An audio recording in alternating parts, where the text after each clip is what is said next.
Hello everybody, Bob1984 back again.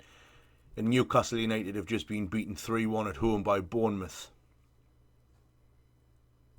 I'll just leave a couple of seconds for that to sink in. 3-1 at home to Bournemouth.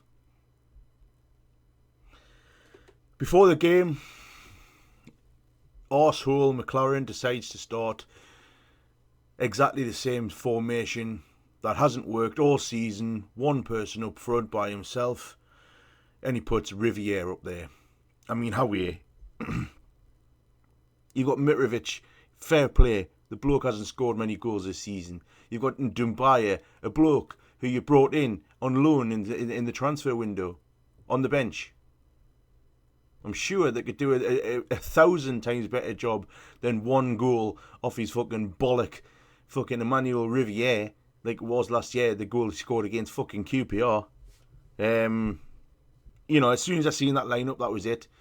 It was, here we go. Yeah, the bloke has just proven exactly what I've said every fucking week. He's got knee bollocks. He really hasn't. He doesn't want to go for it. I mean, this is the game that we absolutely could not afford to lose. And yet again, as I said in my video for the Stoke game, Stoke won the game easily without even getting past second gear. And Bournemouth probably didn't even get out of third gear today, to be fair.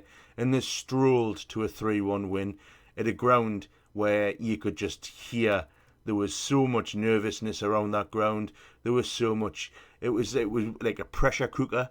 As soon as something negative happened, that was it. It was just going to explode, and that's what happened. And quite frankly, I don't blame not a single person in St James's Park today who booed or sang for McClaren to be sacked, because that's it. It's got to happen now. Fucking nest head cunt has to go. It's got to happen. We've got 10 games left in the Premier League, and now if you've got to, thank fuck Southampton scored, stop the Mackhams from winning. Otherwise, that would be blatantly it.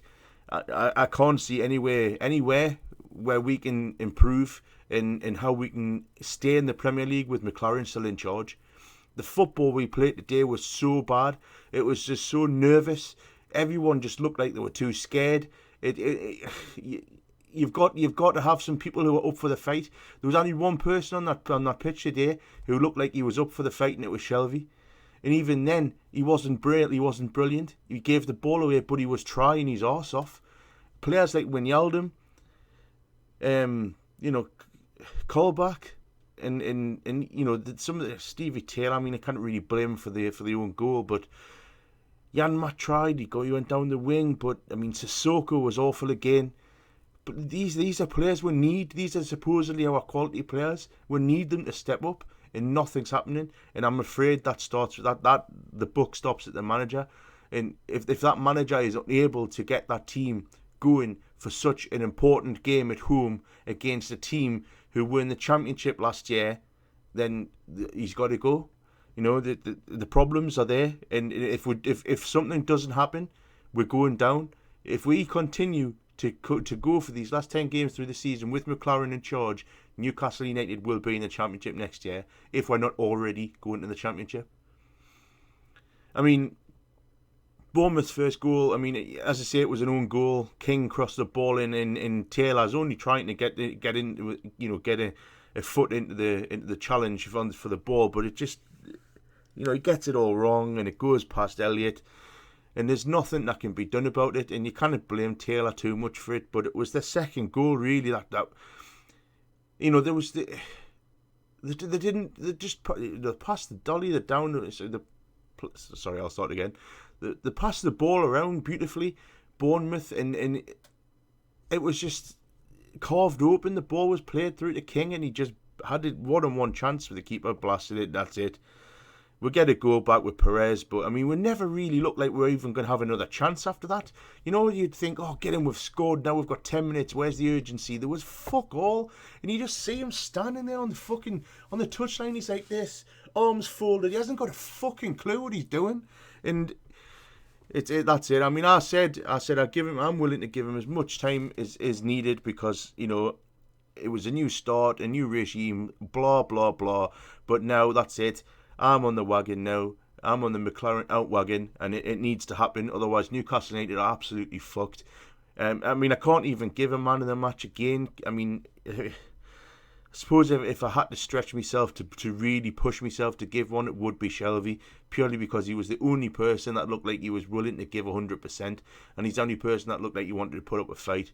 Other than that, everybody else was absolute dog shit. But that's it. I mean, we are fucked, absolutely fucked, and there's no other way of talking about it. People need to stop beating around the bush and saying, "Oh, if we do get another manager in, fair play." I think we need to do that. Something needs to change. We need to give ourselves a chance to even stay in this Premier League. But the problem is, I think we are genuinely fucked, regardless of what happens.